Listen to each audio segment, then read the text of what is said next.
रामकृष्ण हरे. सज्जन हो, काकड आरती संपत आली की पांडुरंगाची पूजा करतात. पूजा केल्यानंतर आंघोळ केल्यानंतर मग त्या पांडुरंगाला शृंगारमंडित करतात आणि सगळे उटणे वगैरे लावून गंध लावून झाल्यानंतर भक्त त्या पांडुरंगाकडे निरखून पाहतात आणि त्यांचा आनंद ओसंडून वाहू लागतो. असंच संत जनाबाईंना पाहिलं तिने पांडुरंगाकडे काकडा संपल्यानंतर, तर पांडुरंगाचं आनंद होण्याच्या ऐवजी पांडुरंग थोडा नाराज झाल्यासारखा दिसला आणि मग जनाबाईला काव्य स्फुरलं. पांडुरंगा, काय झालं रे तुला आज? तू फार प्रसन्न दिसत नाही. एवढे शृंगार तुझ्यावर चढवलेले आहेत, तरी पण असं का? तर दृष्ट लागणे, तुला कोणाची तरी दृष्ट लागली वाटतं, अशी भावना तिची झाली. आणि ती भावना प्रगट करताना जनाबाई एक अभंग म्हणते. अभंग स्फुरतो जनाबाईला. म्हणून आजचा विषय आहे दृष्ट लागते का.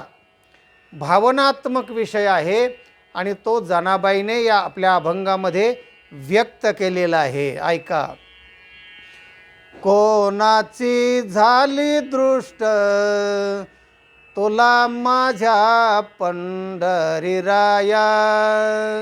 पंढरीराया, अरे तुला आज कोणाची दृष्ट लागली रे? तुझा चेहरा सुकल्यासारखाच वाटतो आहे. तर असू दे म्हणाले. ओवाळी ते निंबलोण मी ओवाळी ते काया. निंबलोण ओवाळून मी तुझ्या शरीरावरून टाकून देते आहे, म्हणजे तुझी दृष्ट काढते आहे. करते मी निंबलोण मी ओवाळी ते काया. कोणाची झाली दृष्ट तुला माझ्या पंढरीराया. पंढरीराया, पंढरीराया, कोणाची दृष्ट लागली रे तुला? आता पांडुरंग ज्याला आवडतो ना, त्याचीच दृष्ट लागू शकते. ज्याला जे आवडतं, ज्याच्यावर खूप अतोनात प्रेम असतं, आणि अशा वस्तूला किंवा देवाला किंवा एखाद्या व्यक्तीला जर शृंगारमंडित केलं तर असं वाटतं जसं आईने समजा आपल्या मुलाला आंघोळ घातली, चांगले कपडे घातलेले आहेत आणि असं मेकअप पावडर लावून छानपैकी गंध वगैरे लावलेला आहे, तर मग तिला पाहता असं वाटतं की माझ्या या लेकराला, माझ्या या सोन्याला कोणाची तरी दृष्ट लागेल मोडद्याची. म्हणून ती काय करते, असं काजळा टिपका असा गालाला लावते, किंवा काळा दोरा तरी मग गळ्यात बांधते, हातात बांधते. म्हणजे तिचं त्या मुलावर प्रेम असतं. यथा दृष्टी तथा सृष्टी. पाहिलं की तिला भावना निर्माण होते की माझ्या या लालला कोणाची तरी दृष्टी लागेल, आणि म्हणून ती तशा प्रकारचे उपाय करायला लागते. म्हणजे जे शृंगार असतो ना, तर तो शृंगार वस्तूत नसतो, दृष्टीत असतो. आणि यदेव रोचते यस्मै भवेत तत्तस्य सुंदरम. ज्याला जे आवडतं ना त्याला ते सुंदर वाटतं, आणि ज्याला ते सुंदर वाटतं ना त्याला असं वाटतं की या सौंदर्याला दृष्ट लागेल, म्हणून अशी त्याची भावना निर्माण होते. तसंच जनाबाईला झालं. आणि जनाबाई म्हणते, पांडुरंगा, कोणाची दृष्ट झाले रे?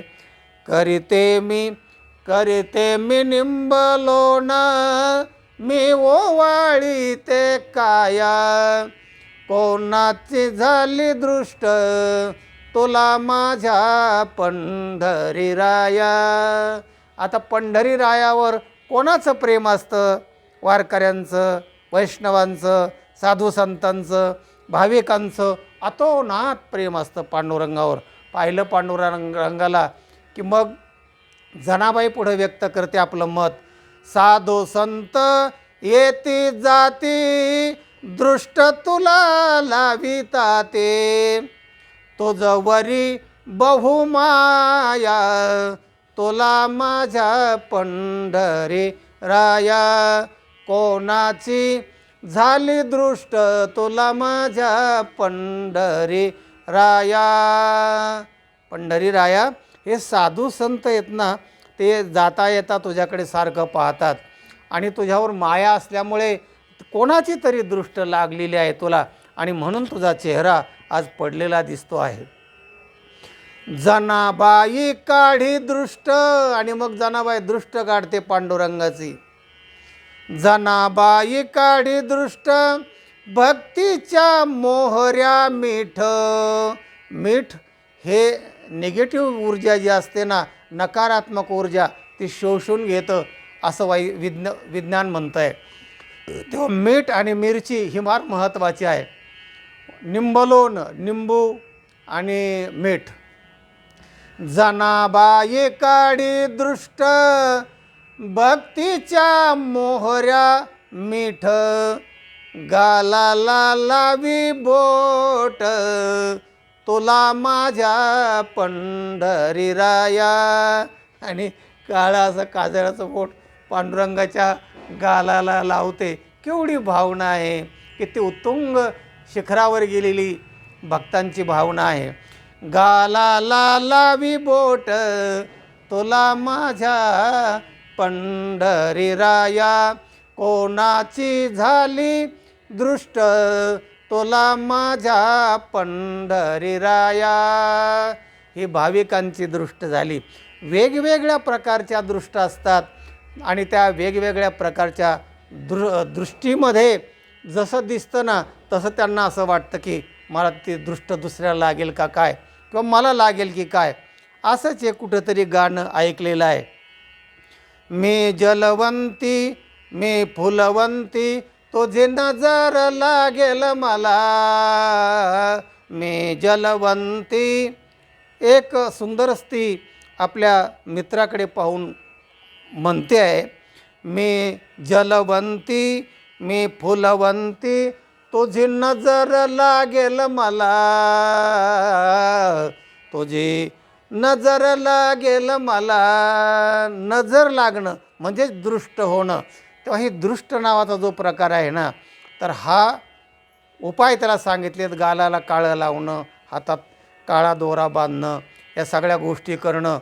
आणि हे नकारात्मक ऊर्जा निर्माण होते का, खरंच दृष्ट लागते का, तर याचं उत्तर आहे होय. कोणाला लागते याच्यामध्ये मात्र दोन दृष्ट्या आहेत. जे स्थितप्रज्ञ आहेत, जे भावनायुक्त, ज्यांचं सामर्थ्य ज्ञानी आहेत, की जे कशातच त्यांच्या निगेटिव्ह वृत्त्या त्यांच्याकडे जातच नाहीत. पण जे हळवे आहेत, संवेदनशील आहेत, त्यांना लगेच परिणाम होतो. हावभावाने सुद्धा प्रभाव दुष्ट लोक माणसावर पाडतात. समजा असं जर आपण हात केला कृपादृष्टीचा, तर दृष्टी अशी आहे, कृपादृष्टी आहे, वक्रदृष्टी आहे, क्रोधिष्ट दृष्टी आहे. राग एखाद्याकडं पाहिलं ना, तरी त्या माणसावर त्या दृष्टीचा परिणाम होतो. अहो, माझ्याकडं डोळे वाटून पाहिलं तेव्हापासून तो घाबरा होतो. तेव्हा त्याचे जे हावभाव आहेत ना, तर त्या भावनात्मक दृष्टीने पाहिलं तर ते होतं. आणि क्रोधिष्ट दृष्टी जर असली ना, तर जशी अशी मोठ केली, असं केलं की समोरच्या माणसावर वेगळा परिणाम होतो. आणि असं केलं, काय छान आहे हो तो माझी कृपादृष्टी आहे तुझ्यावर, की त्याच्यावर वेगळा परिणाम होतो.